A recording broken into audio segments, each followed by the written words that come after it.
वक्रतुंड महाकाय सूर्यकोटी समप्रभ निर्विघ्नं कुरु मे देव सर्वकार्येषु सर्वदा. ओम गणेशाय नमः. गणपतीची कथा. भगवान शिवाचे पुत्र गणेशाचे लग्न प्रजापती विश्वकर्माच्या रिद्धी आणि सिद्धी नावाच्या 2 मुलीबरोबर झाले होते.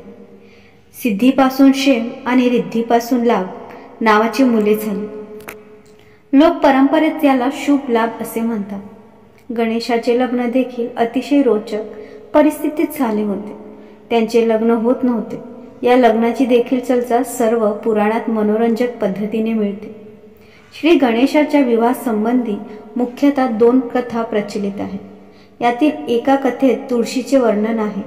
त्यासोबत गणपतीच्या तुळस का अर्पण केली जाते हे देखील सांगितले आहे. पौराणिक कथेनुसार एकदा भगवान गणेश तपस्या करत असताना तिथून जात असलेल्या तुळशीने त्यांना पाहिले आणि ती भगवान गणेशावर मोहित झाली. तिला त्यांच्याशी लग्न करायचे होते, परंतु भगवान गणेशाने ब्रह्मचर्य पाळण्यास सुरुवात केली होती, म्हणून त्यांनी तुळशीशी लग्न करण्यास नकार दिला. आपल्या लग्नाचा प्रस्ताव नाकारल्यामुळे संतप्त झालेल्या तुळशीने गणेशाला शाप दिला की त्यांची 2 लग्ने होतील. यावर भगवान गणेशाने तुळशीला शापही दिला की तिचा विवाह राक्षसाशी होईल. त्यानंतरही गणेशाला तुळशी अर्पण करणे वर्ज्य मानले गेले आहे. आणखी एका आख्यायिकेनुसार भगवान गणेशाच्या शरीराच्या रचनेमुळे कोणीही त्यांच्याशी लग्न करू इच्छित नव्हते. यामुळे त्रासून त्यांनी ब्रह्मचर्य पाळण्यास सुरुवात केली. यासोबतच त्यांनी इतर कोणाचेही लग्न होऊ दिले नाही. कोणाचे लग्न असले की त्यात विघ्न निर्माण करायचे. त्यांचे वाहन मूषक यांनीही त्यांना त्यांच्या कामात साथ दिली. त्यांच्या या सवयीमुळे देवी देवता खूप अस्वस्थ होऊ लागले. एके दिवशी ते या समस्येबद्दल ब्रह्माजीकडे गेले. देवी देवतांच्या समस्या ऐकून भगवान ब्रह्मदेवताने आपल्या 2 मानस मुलींना भगवान गणेशाकडे शिक्षणासाठी पाठवले. भगवान गणेशाने ब्रह्मदेवाच्या आज्ञेचे पालन केले आणि त्यांच्या दोन्ही मुलींना शिकवायला सुरुवात केली. दरम्यान कोणत्याही लग्नाची बातमी आली की रिद्धी-सिद्धी भगवान गणेश आणि मूषक राज या दोघांचे लक्ष वळवायचे. त्यामुळे हळूहळू लग्ने होऊ लागली. पण ही गोष्ट गणपतीपासून फार काळ लपून राहू शकली नाही. रिद्धी-सिद्धीच्या या कार्याची माहिती मिळताच ते प्रचंड संतापले. ते रिद्धी-सिद्धीला शाप देणार होतेच तेव्हा ब्रह्माजी तिथे पोचले आणि त्यांनी भगवान गणेशाला रिद्धी-सिद्धीशी लग्न करण्याचे सुचविले.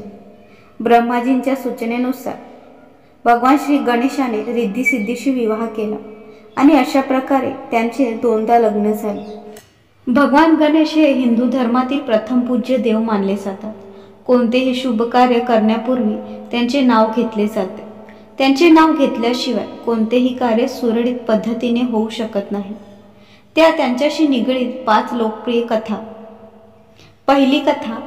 पुराणानुसार देवी पार्वतीने अपत्य प्राप्तीसाठी पुण्यक नावाचे व्रत कैवल्य केले. या उपवासामुळे आई पार्वती श्री गणेश पुत्र रूपात प्राप्त झाले.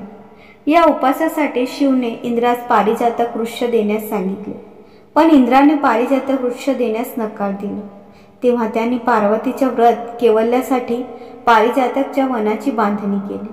शिव महापुराणानुसार आई पार्वतीला गणेशाला बनवण्याची कल्पना त्यांच्या सखी जया आणि विजयाकडून मिळाली.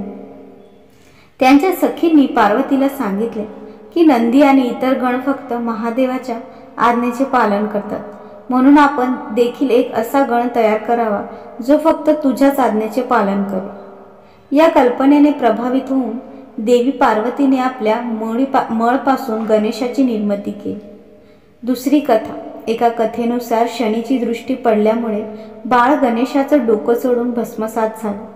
यावर दुःखी असलेल्या पार्वतीने ब्रह्मांना म्हटले, ज्याचे डोकं सर्वात पहिले सापडेल त्याला गणेशाच्या डोक्यावर लावून द्या.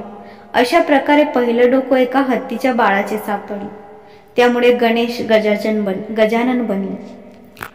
एका दुसऱ्या आख्यायिकेनुसार गणेशाला दारात बसून माता पार्वती अंघोळ करण्यास गेल्या. तेवढ्यात शिव आले आणि पार्वतीच्या निवासस्थळी जाऊ लागले. गणेशाने त्यांना जाऊ देण्यास नकार दिले, तर संतापलेल्या महादेवाने त्यांच्या डोक्यावर वार केला. या गणेशाचा जन्म पार्वतीने चंदनाच्या मिश्रणाने केला होता। जेव्हा पार्वतीने बघितले की त्यांच्या मुलाचे डोकं कापले गेले आहे तर त्या फार संतापल्या। त्यांच्या रागाला शांत करण्यासाठी भगवान शिवाने एका हत्तीच्या बाळाचे डोकं गणेशाच्या डोक्यावर लावून दिल्यावर ते जिवंत झाले। स्कंद पुराणानुसार तिसरी कथा। एकदा शिवाप्रमाणेच गणेशाने भगवान परशुरामाला कैलास पर्वतावर जाण्यापासून रोखले। त्यावेळी परशुराम कार्तवीर्य अर्जुनाचे वध करून कैलासावर शिवदर्शनाच्या इच्छेने गेले असे। ते शिवाचे अनन्य भक्त होते। गणेशाने रोखल्यावर ते गणेशाशी युद्ध करू लागले। गणेशाने त्यांना धूळ चाटवली। तेव्हा परशुरामाने शिवाने दिलेल्या परशुचा वापर गणेशावर केला, ज्यामुळे गणेशाचा डावा दात तुटला। तेव्हापासून ते एकदंत म्हणवले जातात। चौथी कथा। भगवान विष्णूचे लग्न देवी लक्ष्मीसह करण्याचे योजिले। सर्व देवांना आमंत्रण मिळाले, गण गणेशाला दिले नाही। भगवान विष्णूच्या मिरवणुकीच्या वेळी सर्व देव आपसापसात चर्चा करू लागले की गणेश नाही। मग सर्वांनी विष्णूंना विचारले तर त्यांनी म्हटले की आम्ही गणेशाच्या वडिलांना म्हणजेच महादेवांना आमंत्रण दिले आहे। जर गणेशाला वडिलांसोबत यायचे असेल तर ते आले असते। तर काही जण म्हणू लागले की ते जास्त खातात आणि ते आले तरी त्यांना वराच्या संरक्षणासाठी बसवून देण्यात येईल।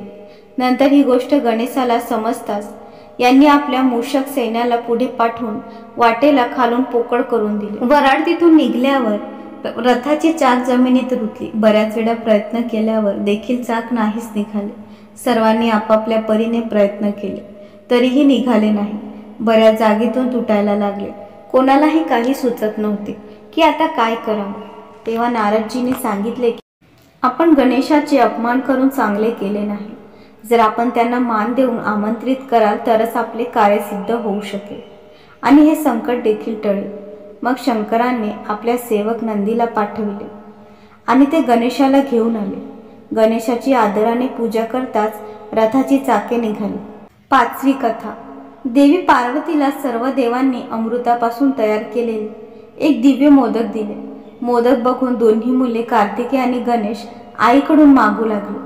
तेव्हा आईने मोदकाच्या महत्त्वाचे वर्णन करून म्हटले की आपल्या दोघांमधून धर्माच्या दृष्टीने श्रेष्ठ होऊन सर्व तीर्थक्षेत्रांना प्रथम भेट देईल त्यालाच हे मोदक मिळेल। आईची गोष्ट ऐकून कार्तिकेय तर आपल्या मोरावर बसून एक चांगले मुहूर्त बघून सर्व तीर्थक्षेत्रांना भेट देऊन आले। इथे गणेशाचं वाहन उंदीर असल्यामुळे ते असं करण्यास असमर्थ होते।